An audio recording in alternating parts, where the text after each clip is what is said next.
Hello दोस्तों। सोचो आप एक धमाकेदार वेबसाइट बना रहे हो जो लाइटनिंग फास्ट चले और कभी डाउन ना हो और यूजर बोले पर एक मिनट, क्या ऐसा हो सकता है? अगर सारा ट्रैफिक एक ही सर्वर पे डाल दे तो बेचारा सर्वर का फ्यूज उड़ जाएगा।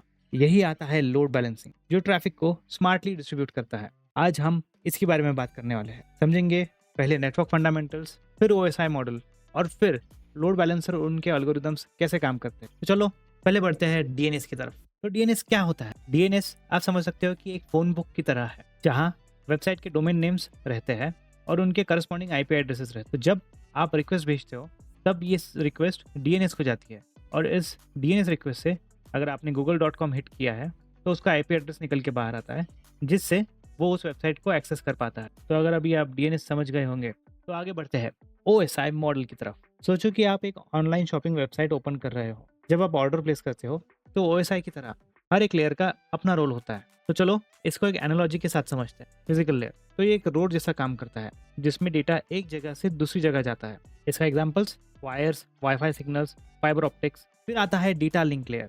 ये आप एक डिलीवरी बॉय के आईडी कार्ड के साथ कंपेयर कर सकते हैं। ये इंश्योर करता है कि डेटा करेक्ट तरीके से ट्रांसमिट हो रहा है और मैक एड्रेसेस को मैनेज करता है, जैसे एक डिलीवरी बॉय की पहचान उसके आईडी कार्ड से होती है। फिर आता है नेटवर्क लेयर। ये डेटा पैकेट्स को आईपी एड्रेसेस के थ्रू राउट करता है, जैसे डिलीवरी एड्रेस तक पहुंचने के लिए गूगल मैप्स यूज किया जाता है। फिर आता है ट्रांसपोर्ट लेयर। ये इंश्योर करता है कि डेटा सेफ और रिलायबल तरीके से पहुंच रहा है, जैसे एक पैकेज डिलीवरी सर्विस जो इंश्योर करेगा कि सामान टूटेगा नहीं। फिर आता है सेशन लेयर। ये सेशन को मैनेज करता है ताकि आपका कनेक्शन मेंटेन रहे, जैसे एक ट्रैकिंग सिस्टम जो बताता है कि ऑर्डर कहाँ तक पहुंच गया है। फिर आता है प्रेजेंटेशन लेयर। ये डेटा को एनक्रिप्ट और कंप्रेस करता है, जैसे प्रोडक्ट को अच्छी तरीके से पैक करना ताकि वो डैमेज ना हो और डिलीवरी ईजी से हो जाए।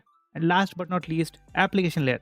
ये वो चीज़ है जो एंड यूज़र देख रहा है, जैसे वेबसाइट का यूआई, पेमेंट प्रोसेसिंग और आपके क्लिक्स का रिस्पॉन्स। अब आप जब ऑर्डर प्लेस करते हो तो ये सारी लेयर्स काम करती है बिना किसी दिक्कत से। अभी अगर आपको ओएसआई के 7 लेयर समझ गए हैं तो आगे बढ़ते हैं एंड समझते हैं लोड बैलेंसिंग क्या होता है। लोड बैलेंसिंग एक टेक्निक है जो ट्रैफिक को मल्टीपल सर्वर्स में डिस्ट्रीब्यूट करता है ताकि कोई एक सर्वर ओवरलोडेड ना हो जाए। इससे सिस्टम फास्ट, रिलायबल और स्केलेबल बनता है। तो चलिए देखते हैं टाइप्स ऑफ लोड बैलेंसर कौन से हैं। पहले हम बात करेंगे डीएनएस बेस्ड लोड बैलेंसर की। ये डीएनएस के थ्रू रिक्वेस्ट को मल्टीपल सर्वर्स पे डिस्ट्रीब्यूट करता है, पर इसका एक ही ड्रॉबैक है, डीएनएस कैशिंग की वजह से चेंजेस इमीडिएटली रिफ्लेक्ट नहीं होते हैं। दूसरा है एप्लीकेशन लेवल लोड बैलेंसर। ये L7 मतलब एप्लीकेशन लेयर पे काम करता है। ये यूज करता है स्मार्ट राउटिंग, मतलब ये दिखता है हेडर्स क्या है, कुकीज में क्या पड़ा हुआ है और उसके बेसिस पे रिक्वेस्ट को फॉरवर्ड कर। एग्जाम्पल Nginx और HPA प्रॉक्सी। अभी आप यहाँ पे पूछ रहे होंगे कि भाई तुमने तो बोला था नेटवर्क लेयर राउटिंग हैंडल करता है, लेकिन लोड बैलेंसिंग ज़्यादा स्मार्ट L7 पे क्यों होता है? ये समझने के लिए एक सिंपल ब्रेकडाउन देता हूँ। L3 लेयर पे क्या होता है? ये सिर्फ आईपी एड्रेस और राउटिंग टेबल्स देख के ट्रैफिक फॉरवर्ड करता है। ये पैकेट लेवल पे काम करता है। एंड ऐसा भी हो सकता है कि आपकी रिक्वेस्ट मल्टीपल पैकेट्स पे डिस्ट्रीब्यूट हो। ये नहीं समझता है कि रिक्वेस्ट किस यूज़र की है या उसका कंटेक्स्ट क्या है।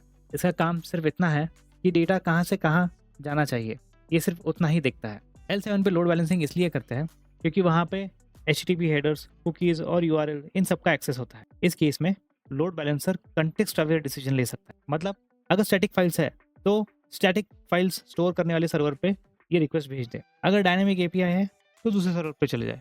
मोबाइल और डेस्कटॉप के लिए अलग अलग सर्वर्स सेलेक्ट कर सकते हैं। ये डेटा को समझ के लोड बैलेंसिंग करता है, स्मार्ट डिसीजंस लेता है।